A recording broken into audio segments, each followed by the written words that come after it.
কৃষ্ণ কৃষ্ণ কৃষ্ণ হরে হরে, হরে রাম রাম রাম হরে হরে। আশা করি সকলে ভালো আছেন, সুস্থ আছেন। তো আমরা আজকে ভগবদ গীতার বিষয়ে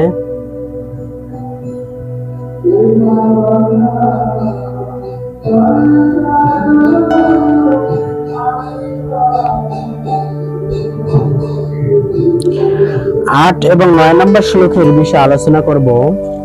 অধ্যায়ের নাম রাজগুহ্য যোগ, অর্থাৎ গভীরতম জ্ঞান। আর এই গভীরতম জ্ঞানের সকলে প্রবেশ করতে পারে না। এই গভীরতম জ্ঞান কদাচিৎ ব্যক্তি জীবনে প্রয়োগ করতে পারে। তাই আমরা দেখতে পারি কৃষ্ণ ভক্তের সংখ্যা খুবই কম এই জগতে। কেন খুবই কম? কারণ এই জগতে কৃষ্ণকে ভজনা বাদ দিয়ে অন্যান্য দেবদেবীর অন্যান্য আরাধনা সবচেয়ে বেশি, কিন্তু কৃষ্ণের ভক্ত খুব কম। কেন? ভগবান সেটাই বলছেন, বহু নাম জন্মনান্তে জ্ঞানবান প্রপদ্যন্তে বাসুদেব সর্বমিতি সমাত্মা সুদুর্লভম। এই জন্যই দুর্লভ, তার বহু বহু জন্মের তপস্যার প্রভাব সে কি করতে পারে? বাসুদেব কৃষ্ণকে জ্ঞানবান প্রপদ্যন্তে বাসুদেব সর্বইতি, বাসুদেব কৃষ্ণকে সমস্ত মূল কারণের কারণ বলে বর্ণনা করেন। এই জন্য আমরা দেখতে পাই যারা কৃষ্ণ ভক্ত হয় হাজারের মধ্যে একজন কদাচিৎ, সে কথা ভগবদ গীতায় বলছেন, কদাচিৎ। ঠিক আছে, হাজার হাজার ব্যক্তিদের মধ্যে একজন তত্ত্বজ্ঞানী ব্যক্তি বের হবেন।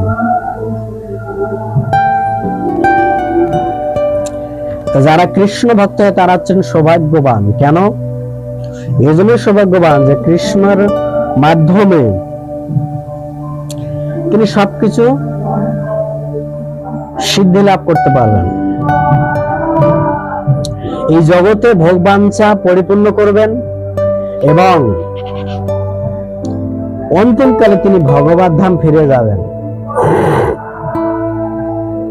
যেখানে ফিরে গেলে আর তিনি এই জগতে প্রত্যাবর্তন করতে হবে না।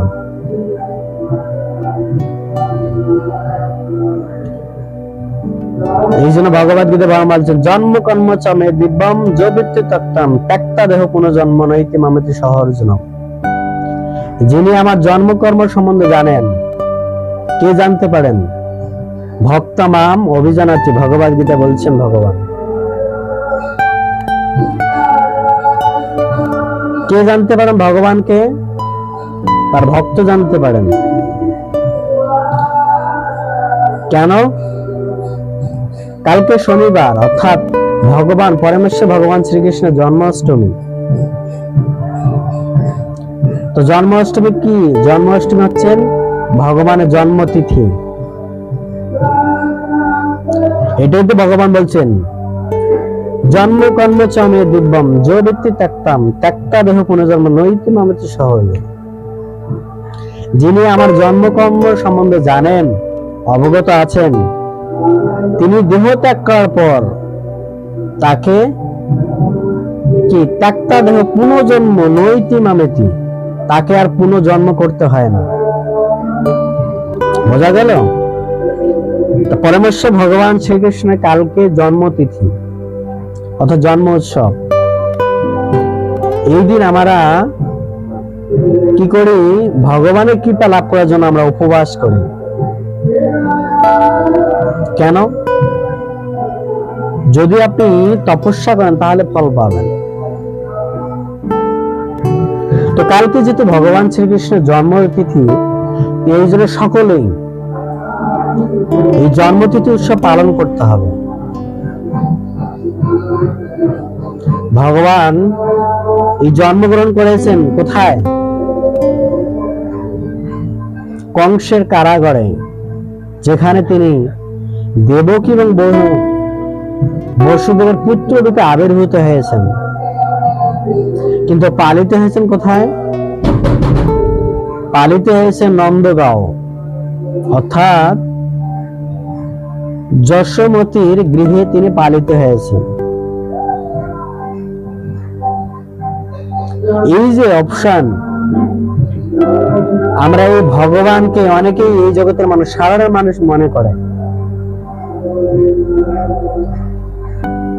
অনেকেই কি করে একজন মহাত্মা বলে মনে করে। আসলে কি তাই? আসলে তাই না। পরমেশ্বর ভগবান হচ্ছেন পূর্ণ। ঈশ্বর উপনিষদে বলছেন পূর্ণমিদং পূর্ণমিদং পূর্ণমিদং পূর্ণমাদায় পূর্ণমেবাব উচ্যতে, পূর্ণস্য পূর্ণমাদায় পূর্ণমেবাব শিষ্যতে। ভগবান কৃষ্ণের সবকিছু পূর্ণ। ভাগবতমে দশম স্কন্ধে বলছেন এতে সাংসকলা কৃষ্ণস্তু ভগবান স্বয়ং। পরমেশ্বর ভগবান স্বয়ং, আর কেউ নেই। তাহলে চিন্তা করেন, পরমেশ্বর ভগবানকে একজন সাধারণ বালক বা মহাপুরুষ বলে মনে করে। আসলে কি তাই? মহাপুরুষ কি করে? তিনি কানে আঙ্গুলের মধ্যে গিরি গোবর্ধন পর্বত ধারণ করতে পারেন।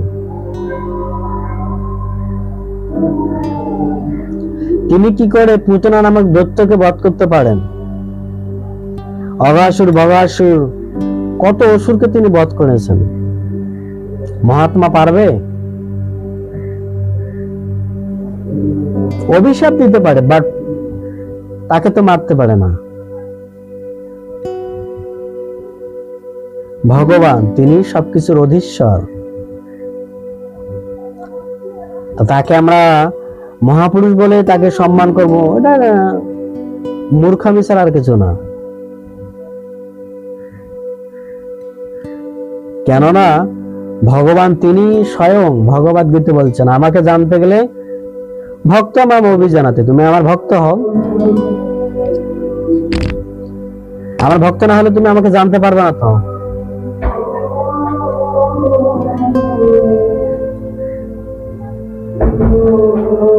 ভগবানকে জানা কি এত সহজ? আদৌ সহজ না। কারণ ভগবান কার্যকলাপে সবাই মোহিত।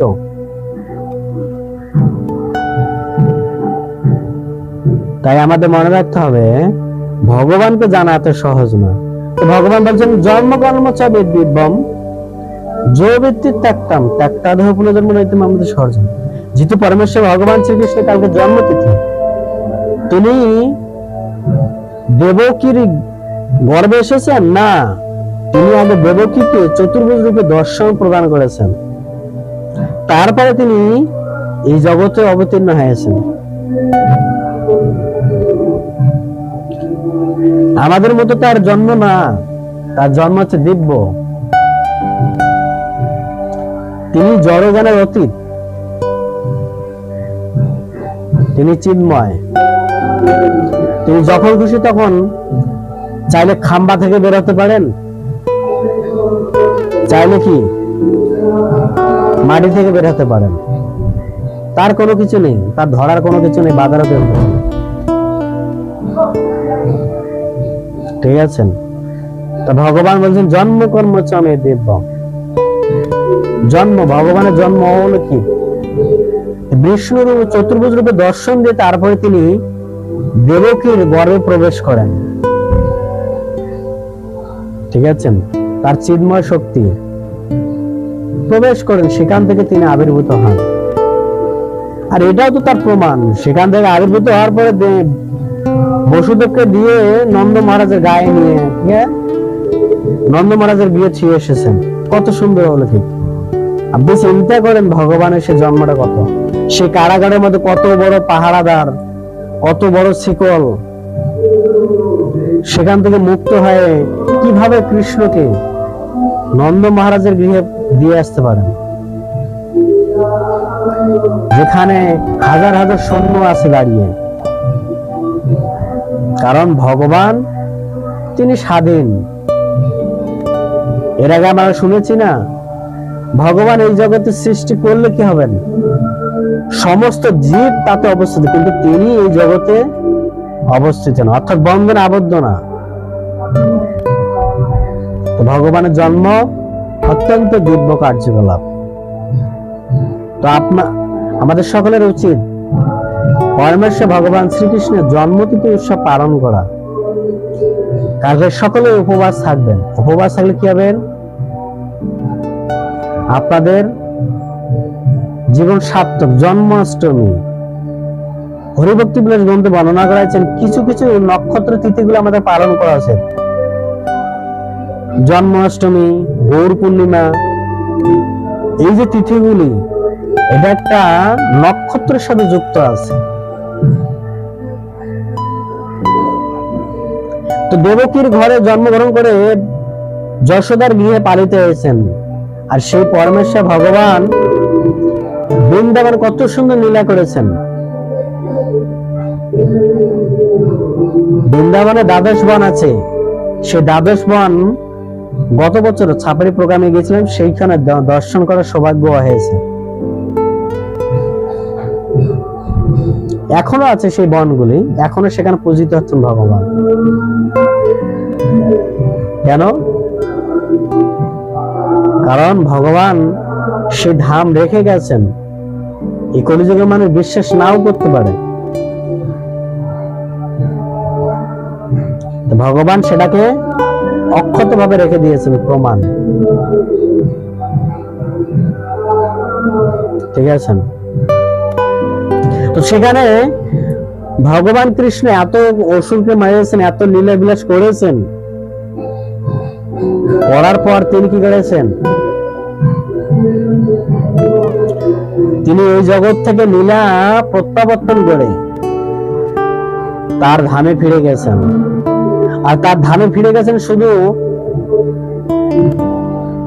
সবকিছু নিয়ে গেছেন না, কিছু রেখে গেছেন। সেটা হচ্ছেন ভাগবত, গীতা, শাস্ত্রগুলি রেখে গিয়েছেন।